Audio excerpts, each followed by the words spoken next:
Mayong hapon, Negros. Ini ang Digicast Negros 10. Ang napulo ka mga nagapanguna nga balita sa Negros ang amon igadulong sa inyo.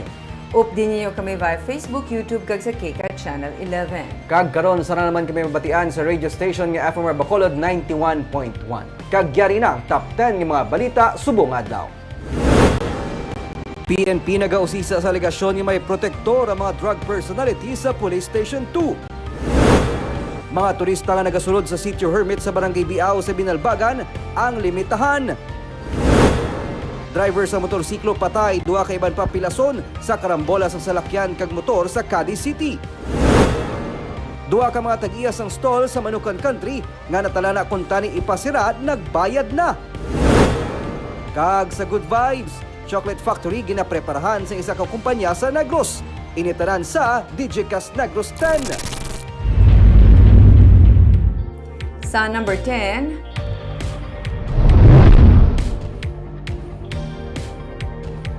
pasado las 9 kainan nagdeklarar sa suspension of classes ang syudad sang Silay. Ini kasunod sa ginpagwa nga heavy rainfall warning sang pag-asa sa norte nga bahin sang probinsya. Sunod kay Mayor Judith Galieco, ang tika ang kabahin sa pagpangapin sa mga estudyante kag manunudlo gikan sa posible pagbaha o kun landslide. Sunod sa pag-asa, ang northeast monsoon ang naga-apekto sa Luzon. Ang Western Visayas, lagip na Negros Occidental kag Bacolod City ang mayara sang partly cloudy to cloudy skies nga may isolated rain showers o kun thunderstorms. Sa monitoring sang Provincial Disaster Management Program Division, as of press time, wala sa may ginreport nga pagbaha kag ang syudad lamang sang Silay ang nagdeklarar sang suspension of classes.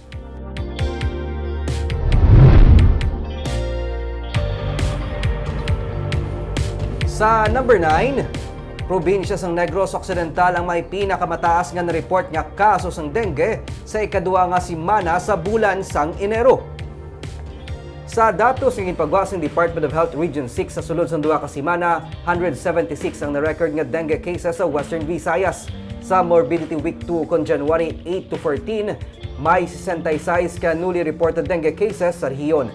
Ang Negros Occidental nag-record sang 22 ka new cases. Sa sulod sang duha ka simana, may 57 ka total dengue cases ang probinsya. Ginsiling ni Dr. Arnold Tumimbang nga may tion man nga nagsaka ang kaso sang dengue sang 2022 sa probinsya, pero ila nakita ng tuman nga pagnubo sini. Sa karon sa mas temprano pa suno kay Tumimbang, ila nga ginatutukan ini kag padayon ang mga tikang angot sa kampanya kontra dengue suno sa iya. Samtang may 11 naman ka kaso sang dengue ang Antique nga nagasunod sa Negros Occidental kag Capiz. Ang may napulo naman ka new dengue cases sa ikaduha nga simana sang Enero.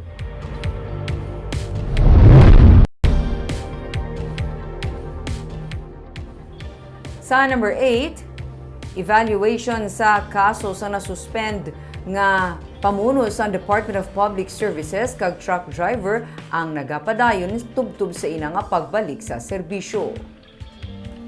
Nag-report na sa trabaho Sanday Department of Public Services OIC Ramel Palalon kag ang truck driver nga si Darwin Gardones makaligad gin paidalom sa 60-day preventive suspension. Sila ang ginpasakaan sang kaso angot sa gross neglect of duty kag grave misconduct may kaantanan sa pagpatughong sadto sang kapin 53,000 pesos nga balor sang krudo sa bulldozer nga gubaon kag wala na ginagamit sang syudad sa landfill sa Barangay Felisa. Sino kay City Legal Officer Attorney Romeo Carlos Ting Jr., sila nagahulat na lamang sang documentary evidence halin sanday palalon samtang nagapadayon ang pag-usisa sang kaso batok sa ila. Humalin sang Lunes ginpatuman ang evaluation sa ila nga kaso. Marason nga igasubmit sang hearing officer kay Mayor Albi Benitez ang rekomendasyon sa ila nga kaso. Ang case sige pa kahit ang preventive suspension may number of days lang mo na kung hindi na namon matapos mabalik siya. I-evaluate sa hearing officer kung ano ang findings kag recommendation para i-submit kay Mayor. Sa number 7,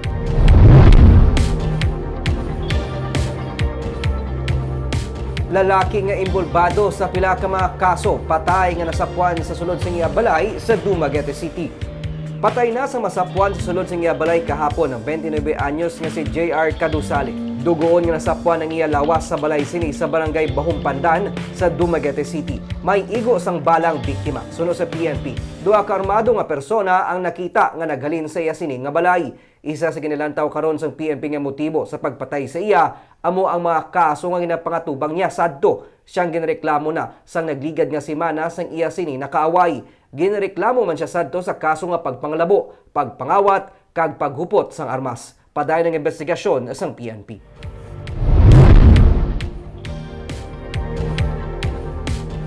Sa number 6, lalaki nga yara sa karo patay matapos mabungguan sang truck.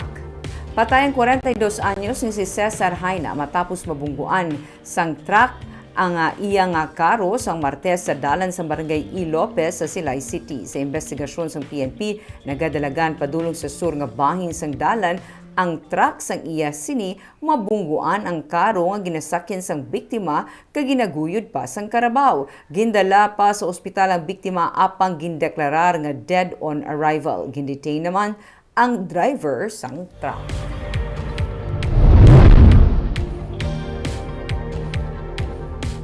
Sa number 5, driver sa motorsiklo patay samtang duwa pang pilason sa karambola sa mga salakyan sa Cadiz City kahapon.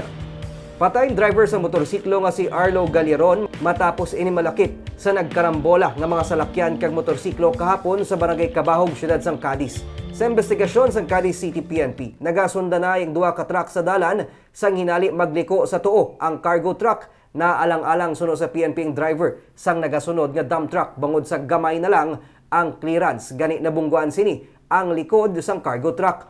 Nagbalabag ang dump truck sa piyak nga lane kag didto na naigo sining duha ka mga nagasugata nga motorsiklo, lakip na diri ang ginamaneho sang napatay nga si Galeron. Pilason man ang isa ka driver sa motorsiklo. Ang nabungguan nga cargo truck ang nagrekta naman bunggo sa nagaparking nga tricycle kag nagbunggo sa puno sang kahoy. Nag-ago man sang pila sang driver sini. Detained karon sa Cadiz PNP ang driver sang dump truck.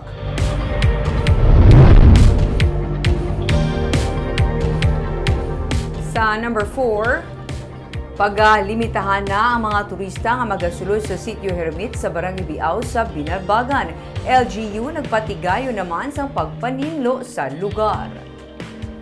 Sa post sa Facebook page ni Mayor Alejandro Mirasol sa Binalbagan, makita ang mga empleyado kagkatapos ng bantay bukid nga nagapamulot sa basura kag nagapangbutang sang signages bilang pahanumdum sa mga turista nga hindi maghaboy sang basura bisan diin lang. Ini kasunod sang pagdagsa sang tao sa weekend kag pagkatapos magbiya sa lugar, nagdagsa naman ang plastic nga basura. Plano man sa karon sa Binalbagan na PNP nga limitahan ang mga turista nga nagapadulong didto kun weekend. 300 lang ka tawo ang plano nga pasudlon kun weekend kag magabutang sang holding area sa idalom. Iniagud tumalikawan ang paginutok sa lugar kag ang traffic.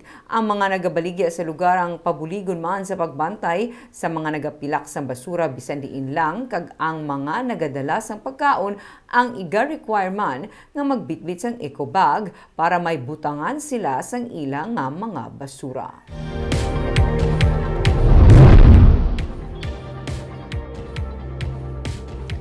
Sa number 3, wala na sa mapasiradan nga stall sa Manukan Country makaligad nga nagbayad na sa ilang nga utang ang duha ka mga tenant antes sang deadline. Antes pa man sa gitalan ang deadline karon nga adlaw natigayo na nga nakabayad sang tag 50,000 pesos ang duha ka mga tenant sa Manukan Country nga naserbihan sang notice to pay and vacate.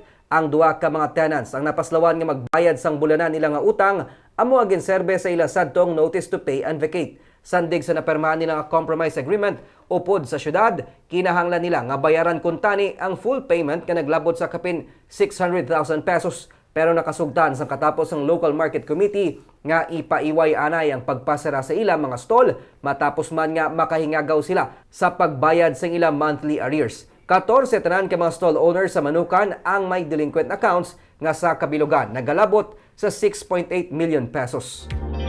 Sa number 2,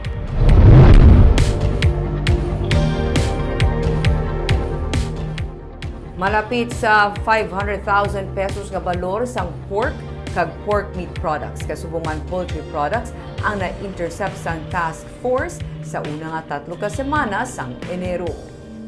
Sa report ni Dr. Placida Lemana, ang OIC Provincial Veterinarian kay Negros Occidental Governor Eugenio Jose Lacson, humalin Enero 1 tugtog 20 sining tuig, nagdangat sa masobra 226,000 pesos nga poultry products ang na-intercept sa Bredco Port kag sa mga quarantine checkpoints sa Cabancalan City. Nalakip man diri ang 152 ka mga foul. Damlag pagin siling ni Lemana nga hugot man sila nagabantay sa mga baybayon sa kupsang 4th District kasunod sang bird flu cases sang Guimaras. Samtang humali naman Enero 1 tubtub 22, 268,656 pesos naman ang balor sang pork kag pork meat products ang nadakop sa mga seaport kag checkpoint kasubong man sa ginapatigayon nga ASF monitoring sa mga merkado. May mga ginship back kag may mga ginsunog man sa mga na-intercept.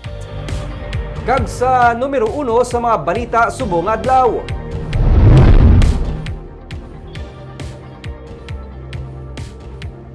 PNP ginausisa ang alegasyon nga may protector ang mga drug personality sa Police Station 2. Sa note nga naupod sa ginutod nga kamot nga ginbutang sa sabaw, nasulat ang initials sang protector. Yari ang report. Hindi lang mga ngalan sa mga persona nga yara sa drugs watchlist ang nakitaan sa listahan nga na-recover sa nadiskubrihan nga pares sang ginutod nga kamot nga ginsabawan sa linaga sa galunan sang ice cream nga ginhaboy sa basurahan sa Barangay 2 sa Bacolod kahapon. Nakasulat man sa listahan ang initials nga RR nga posible ginatudlo protector sa mga drug personality sa Police Station 2. Suno kay BCPO Director Police Colonel Thomas Joseph Martir, kabahin ini sa ilang nga gina-validate. Gina-validate man ang mga amo ng mga allegation. So far sa pag-validate nila, wala man niya police nga amo sila. Siguro may naran na doon nalapakan o na siguro ang resulta sila. Ginkumpirmar ni Punong Barangay Imelda Bangguanga nga kalabanan sa mga yara sa listahan mga taga-Barangay 2 nga nabilanggo nanay tungod sang kaso may angot sa illegal nga droga. Gani kadungan sa pagpang-usisa sa mga missing person sa Barangay 2. Gina-validate naman karon sang kapulisan ang mga CCTV nga malapit sa lugar. Isa ka puti nga van ang ila karon ginausisa matapos makuhaan sang video nga nagdulog sa lugar nga ginabuyan sang utod nga mga kamot. Around mga 3 a.m. to 4 a.m. doon ako naging billion sila. So ako na po. Kasi mapa-enhance na pa. Hindi na natin kung ano pa makakita sa ibang nga footage kasi may klaro-klaro pa. Kaina, nakigsugilanon sa Barangay Council upod sa katapos ang Police Station 2 ang pila ka mga individual nga yara sa listahan. Kalabanan sa ila, nagpabutsyag sang kahangawa kag nanindugan nga wala na sila nagapakigbahin sa mga transaksyon may kaangtanan sa illegal nga droga.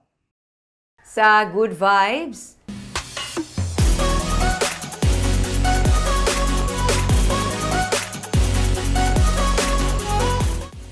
chocolate nga ginhimo sa Negros kag gikan sa kakao nga gintanom sa Negros.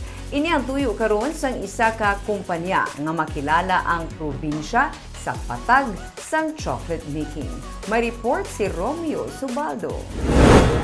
Imported chocolates, masami, ay niya pasalubong sa aton nga mga pamilya kag abiyan kung gikan sila sa ibang nga pungsod. Pero sa hindi madugay, may kaugalingon naman nga brands ng craft chocolate nga ginproduce kag gikan sa cacao plantation diri sa Negros.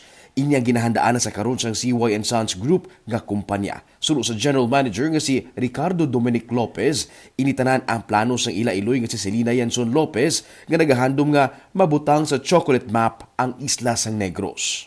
I think it was way back 2016. They went to Davao to tour a chocolate farm, and they got inspired to look for the Criollo variety here in Negros. And with the help of Chris Fadriga, they found it just around the mountains of Negros Occidental. Ang Criollo o kun white beans ang isa ka rare kag di kalidad nga klase sa species ng kakao nga nabilin sa kalibutan kag may ari diri sa Negros kag nagapadamo sini ang isa man ka local farmer sa Bago City nga si Chris Fadriga. Si Fadriga ang ginkilala bilang best cacao producer sa bilog nga kalibutan bangod sa Criollo. Kagang ini nga white beans amo ang ginatanom sa CY & Sons Group sa 2 hermanas sa Talisay sa 50 hektaryas nga propiedad. Kag karon, mayara na sila sang 35,000 ka mga puno sang kakao. Si Steven DeVries nga gikan sa Colorado, USA, aging kuha nga konsultant sang grupo. Nagapadalaga na siya sang chocolate factory kag dako ang salig niya sa dekalidad nga chocolates nga ma-produce ang CY & Sons Group. There, we can produce a very, very good chocolate. And the quantities that'll start out initially, we will set up a line that will produce craft level chocolate with the cacao here, which is exceptional. It's really a world treasure what you got here. Kaina, isa ka chocolate tasting ang ginpatigayon, kag gipangunahan ini sa isa ka expert sa mga chocolates. May mga chef, katapos ang Slow Food Negros, kag pila ka mga personalidad ang ginibitar para mapahangup sa ila kung ano ka-importante ang dekalidad nga kakao para makaproduce ang dekalidad man nga chocolates. As it is written here, what is quality and chocolate, and we will see that it is extremely related to the quality of cacao. 2017, ginsiguran sang CY & Sons ang ilang nga cacao plantation. Yara na sila sa buong sa ilang nga post-harvest side sang negosyo. Focus on the post-harvest side of the business because that's one of the most important parts of the chocolate. If you destroy the fermentation, you destroy everything. Because hindi magdaming chocolate.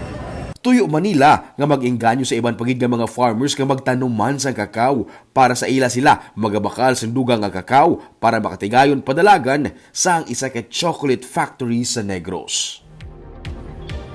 Barbs, sa kadamo na no sa mga produkto nga nakilala diri sa Negros. Sa gabaya ining chocolate product nga halin diri sa probinsya ang maghatag man bugal sa aton. Of course, proud. Subong pa lang, proud na ta sang quality sang sining products. Kabay pa nga mga pinalaron. Kag kabaya sa ulihi makita na naton ining chocolate product sa mga local markets naton. Kagamiyad to mga balita sa isa sa Negros subong adlaw. Kay man sa panahon karon importante nga may hibalo ka sa nagakatapo sa imo nga palibot. Pero dapat balanse kag insakto ang mga impormasyon. Padayon kami nga magapangalagad sa Negrosanon. Ako si Barbara Mijares. Kag ako naman si Nico Delfin. Tubtubwas maayong hapon.